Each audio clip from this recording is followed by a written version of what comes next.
আসসালামু আলাইকুম সুপ্রিয় সপ্তম শ্রেণীর শিক্ষার্থী বন্ধুরা।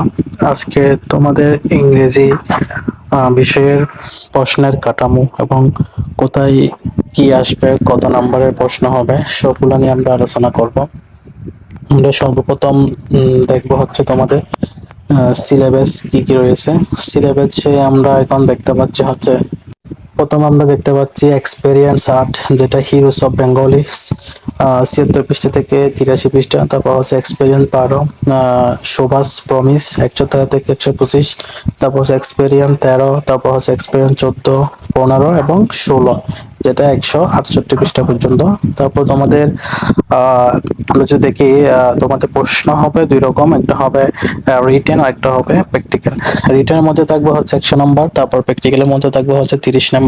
৩০ নম্বর প্র্যাকটিক্যালের মধ্যে তোমাদের থাকবে হচ্ছে প্রথমে হোমওয়ার্ক মানে বাড়ির কাজ থাকবে, যেখানে ১০ নম্বর। তারপর ক্লাস ওয়ার্ক, যেটা শ্রেণী কাজ মানে ক্লাসের মধ্যে তোমাকে পূরণ করতে হবে, বইয়ে যেগুলো গ্যাপ থাকবে, টেবল থাকবে সেগুলো। তারপর এখানে ১০ নম্বর থাকবে। আর ১০ নম্বর হচ্ছে প্রজেক্ট ওয়ার্ক, যেটা অ্যাসাইনমেন্ট আকারে তোমাদেরকে হয়তো ক্লাসে করতে হবে, না হবে থেকে লিখে আনতে হবে। টোটাল ৩০ নম্বর। তারপর আমরা দেখবো হচ্ছে তোমাদের রিটেন ১০০ নম্বর ৩ ঘন্টার পরীক্ষার মধ্যে কি কি প্রশ্ন হবে। প্রথমে আমরা দেখতে পাচ্ছি তোমাদের রিডিং পার্টে থাকবে ৩০ মার্ক, যেখানে এমসিকিউ থাকবে ৫টা, শর্ট কোয়েশ্চেন থাকবে, ট্রু ফলস থাকবে, মেসিং থাকবে। তারপর একটা কবিতা আসবে, কবিতার অংশ থেকে তোমাকে টোটাল দুইটা করতে হবে, একটাতে ৫ নাম্বার মানে শর্ট কোয়েশ্চেন থাকবে, একটা ফিলিংস থাকবে, যতটুকু আমরা নমুনা প্রশ্ন থাকলে বুঝতে পারবো।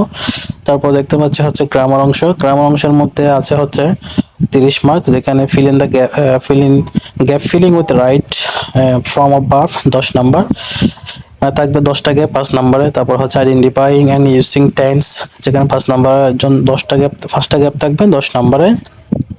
তারপর আছে gap filling with preposition, preposition বসাতে হবে। তারপর হচ্ছে কনজাংশন, তারপর হচ্ছে যে সেন্সিং ভয়েস, সেন্টেন্স গিভেন, পেসেস, এটা পেসেস নারেশন থাকবে, এখান থেকে ভয়েস চেঞ্জ করতে হবে। তারপর আমরা দেখতে পাচ্ছি তারপর থাকবে তোমাদের রাইটিং পার্ট, যেখানে ৩৫ মার্ক থাকবে। প্রথমে হচ্ছে রাইটিং ফর্মাল লেটার একটা, তারপর হচ্ছে রাইটিং ইনফর্মাল লেটার লিখতে হবে, তারপর হচ্ছে রাইটিং কনভারসেশন, যেটাকে আমরা ডায়লগ বলতে পারি। টোটাল এখানে থাকবে ৩৫ মার্কের। যদি এখানে আমরা দেখতে পাচ্ছি লেখা আছে ৩৫, কিন্তু তোমাদের কাজ করতে হবে তিনটা ৩০ নম্বরে। আমরা এখন দেখবো হচ্ছে তোমাদের নমুনা প্রশ্ন, মানে নমুনা প্রশ্নটা দেখে তোমরা পরীক্ষার মোটামুটি যেটা প্রস্তুতি সেটা নিতে পারো। নমুনা প্রশ্নটা মোটিভ ইজ ইম্পর্টেন্ট। নমুনা প্রশ্নের মধ্যে তোমাদের প্রথমে একটা পেসেজ থাকবে, পেসেজ থেকে তোমাদেরকে প্রথম ১ নম্বরে কতগুলো এমসিকিউ মাল্টিপল চয়েস কোয়েশ্চেন করতে হবে, যেটা আমরা দেখতে পাচ্ছি। আমি এখানে তোমাদের ১ নম্বর মাল্টিপল চয়েস কোয়েশ্চেনে যেটা রয়েছে, ১ নম্বরে যেটা what is the celebrate on 16 December in Bangladesh, এটা অ্যান্সার কি হবে আমি এখানে তোমাদের সুবিধার জন্য অ্যান্সার সহ দিয়ে দিছি। এখানে তোমরা ১ নম্বরে অ্যান্সার আই এর ১ নম্বর হবে, উত্তর হবে বি। তারপরে আমরা দেখবো হচ্ছে তোমাদের বাকি যেগুলো আছে ২, ৩, ৪, ৫ এমসিকিউ এর মধ্যে যে যে প্রশ্নগুলো করা হয়েছে সেগুলো অ্যান্সার সহ তোমরা দেখতে পারবে। এখন হচ্ছে বাকিগুলো অ্যান্সার হচ্ছে এই এখান থেকে সবগুলো দেখে নিতে পারো। তারপর আমরা ১ নম্বরের বি অংশে থাকবে হচ্ছে right answer to the following question, তোমাদের ৫টা প্রশ্ন থাকবে, সেগুলো ১০ নাম্বার থাকবে। এই ২ নম্বরের অ্যান্সারটা আমি তোমাদের সুবিধার জন্য দিয়ে দিচ্ছি। আমরা এখন দেখতে পাচ্ছি ২ নম্বরের অ্যান্সারগুলো এখান থেকে অ্যান্সার নং টু কোয়েশ্চেন 1B এখান থেকে দেখে নিতে পারো। তারপর আমরা দেখবো হচ্ছে ২ নম্বর। ২ নম্বর লেখা আছে read the dialogue from set hey I scene দুই of S U like it answer the question the following, মানে হচ্ছে এখানে একটা ডায়লগ দেওয়া আছে, এখান থেকে তোমাদেরকে এখানে লেখা আছে ১ নম্বর হচ্ছে ট্রু ফলস, ট্রু ফলস দিতে হবে। ট্রু ফলস অ্যান্সার হচ্ছে এখানে খুব সুন্দর করে দেওয়া আছে, এখান থেকে দেখে নিতে পারো। তারপর আমরা ২ নম্বরে বিতে দেখতে পাচ্ছি একটা হচ্ছে টেবল আসবে, এ কলাম বি কলাম, সেটা তোমাদের পূরণ করতে হবে। দেখতে পাচ্ছ ২ নম্বরের উত্তরে এখান থেকে দেখে নিতে পারো। তারপর আসবে তোমাদের কবিতার অংশ। কবিতার অংশের মধ্যে প্রথম একটা কবিতা আছে, লিখছে read the polling poem answer the question that follow, এখানে যে প্রশ্নগুলো করা হবে সেগুলো অ্যান্সার তোমাকে দিতে হবে। আমরা এখন দেখতে পাচ্ছি তোমাদের এখানে ৫টা প্রশ্ন করা হচ্ছে, ৫টা প্রশ্নের অ্যান্সার তোমাদের কবিতা থেকে দিতে হবে। এটার অ্যান্সার এখানে তোমাদের সুবিধার জন্য আমি দিয়ে দিছি, দেখতে পাচ্ছ অ্যান্সার টু দ্য কোয়েশ্চেন নং ৩। তারপর আমরা এখন দেখবো হচ্ছে গ্রামার অংশ। আমাদের সর্বপ্রথম গ্রামার আসবে রাইট ফর্ম অফ ভার্ব, যেখানে ১০টা গ্যাপ থাকবে, নাম্বার থাকবে ৫ নাম্বার, 10টা গ্যাপের জন্য হাফ নাম্বার করে ৫ নাম্বার থাকবে।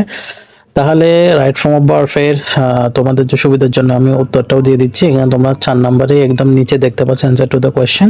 তারপর আছে ৫ নম্বরে আমরা এখন দেখবো হচ্ছে ৫ নম্বর। ৫ নম্বরও তোমাদের একটা কি আসবে, কলাম এ কলাম বি, কলম বি তোমাদের পূরণ করার জন্য এখানে বলা হচ্ছে রিড দ্য সেন্টেন্স বিলো ও write the same the tense in column A, write the new sentence using the same tense in column B.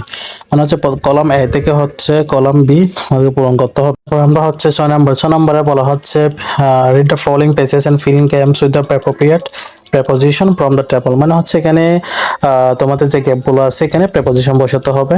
তারপরে 10টা গ্যাপ থাকবে, যেখানে নাম্বার থাকবে হচ্ছে 5 নাম্বার। তাহলে আমরা এখন এই 5 নাম্বার এবং 6 নম্বরের অ্যান্সারটা যদি দেখি, এখানে এখন অ্যান্সার নং 5 এবং অ্যান্সার নং 6 তোমরা দেখে নিতে পারো। তারপরে আমরা এখন দেখবো হচ্ছে 7 নম্বর কি আসবে।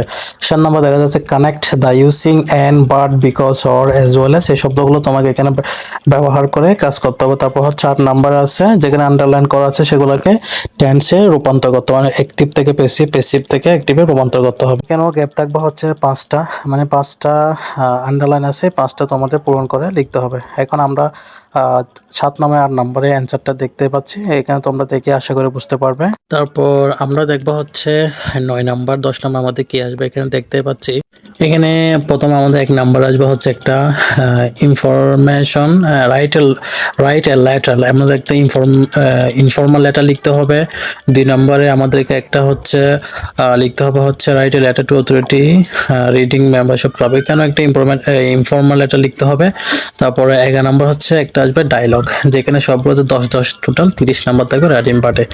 তারপর তোমরা এটা হচ্ছে তোমাদের রোবোটিক্স, মানে হচ্ছে তোমরা কিভাবে অ্যান্সার করলে কোথায় কত নাম্বার পাবে।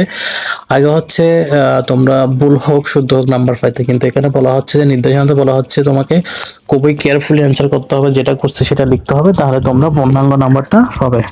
আশা করি তোমাদের অনেক উপকার হবে। শেষ পর্যন্ত দেখার জন্য